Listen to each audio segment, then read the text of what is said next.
মধ্যে লেখা থাকে যে এখানে যাকাতের শাড়ি পাওয়া যায়।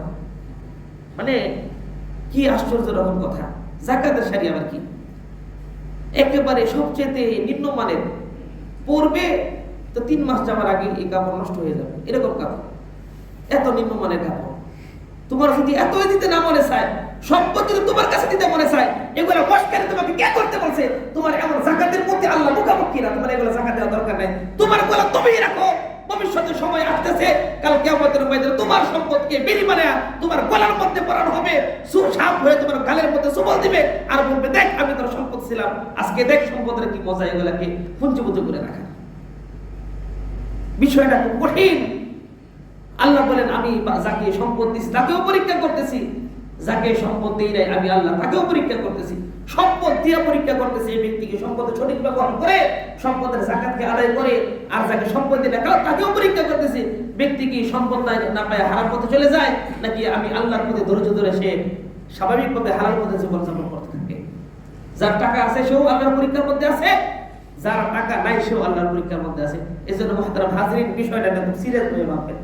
যাকাত দেওয়ার দ্বারা আপনার মাল পানিতে ডুববে না, আগুনে পুড়বে না, সন্ত্রাসীরা নিবে না। হুজুর আকরাম সাল্লাল্লাহু আলাইহি ওয়াসাল্লাম বলেন, যে ব্যক্তি তার মালের যাকাত আদায় করবে, আল্লাহ তাআলা এই ব্যক্তির মালকে পবিত্র করে দিবেন, ব্যক্তির দিলকেও পবিত্র করে দিবেন, এবং এই মালের জিম্মাদার স্বয়ং আল্লাহ হয়ে যাবে। সুবহানাল্লাহ। রাসূল আরবি সাল্লাল্লাহু আলাইহি ওয়াসাল্লাম এই কথা ঘোষণা দেওয়ার পরে মদিনার এক ইহুদি মহিলা, সে তার সমস্ত মালের হিসাব, সম্পদের হিসাব করছে। এবার হিসাব করে সে সব মালের যাকাত দেওয়া শুরু করছে। মানুষ, তার বংশের লোকেরা বলতেছে, আরে কি করতেছো তুমি, কি মুসলমান হয়ে গেছো নাকি? ইহুদি মহিলা বলে, না না না, আমি মুসলমান হই নাই, আমি আমার মালের যাকাত দিতেছি নিজের উপকারার্থে, নিজের স্বার্থে। কেননা মুহাম্মদ আরবি সাল্লাল্লাহু আলাইহি ওয়াসাল্লাম বলেছেন, যে ব্যক্তি মালের যাকাত দিবে তার মাল পানিতে ডুববে না, আগুনে পুড়বে না। আমি আমার সম্পদের হেফাজত করণার্থে আমি আমার মালের যাকাত দিতেছি।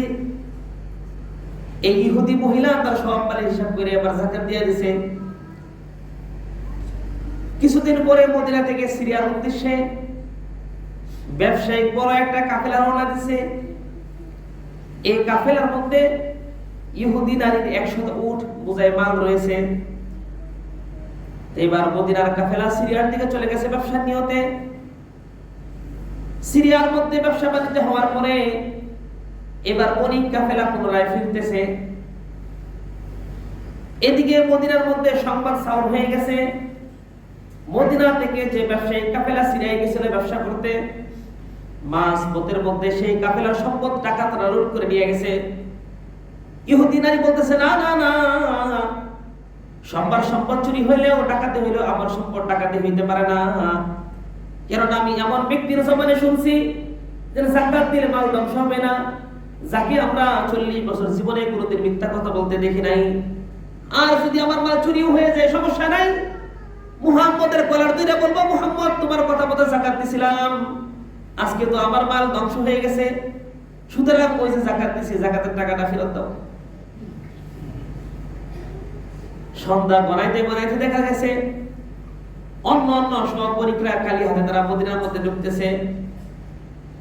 সন্ধ্যা হওয়ার পরে এবার মহিলার 100 উট সহি সালামতে মদিনার মধ্যে প্রবেশ করছে। মানুষ সবাই জিজ্ঞাসা করতেছে, আরে কিভাবে তোমাদের সম্পদ রক্ষা পাইল? কাফেলার যে জিম্মাদার ছিল সে বলতেছে, আমরা যখন আসতেছি আমাদের যে আমির, যে লিডার উট, তার পাটা পাথরের মধ্যে আঘাত পেয়ে সে বসে গেছে। তো সে বসে গেছে, তো পিছনের বাকি সবগুলো উট বসে গেছে। দীর্ঘ সময় লাগছে উটের পায়ের ব্যথা সারতে। অনেকক্ষণ পরে আমরা রওনা দিছি। যে জায়গাতে ডাকাতি হয়েছিল আমরা সেই জায়গাতে পৌঁছার আগে ডাকাতি হয়ে শেষ। আমরা তার পরবর্তীতে সেই গঠিত স্থানের মধ্যে আমরা পৌঁছাইছি। এবার ইহুদি মহিলা বলতেছে, রে তোমরা কি জানো, এই যে আমার মালগুলো রক্ষা পেয়েছে এগুলো ভিন্ন কোনো কেরামতি না, এগুলা মূলত মুহাম্মদের রব আমি যাকাত দেওয়ার কারণে আমার মালগুলাকে রক্ষা করছে। যে ব্যক্তি দুনিয়াতে যাকাত দেওয়ার কারণে আমার মালগুলাকে রক্ষা করছে, নিশ্চয়ই মুহাম্মদের কথা মতে কালিমা পড়লে পরকালেও তিনি আমাকে রক্ষা করবেন। সুতরাং আমি আর ইহুদি থাকতে চাই না, আমি মুহাম্মদের হাতে কালিমা পড়ে নিজেকে ইসলাম ধর্মের মধ্যে সুপুর্দ করতে চাই।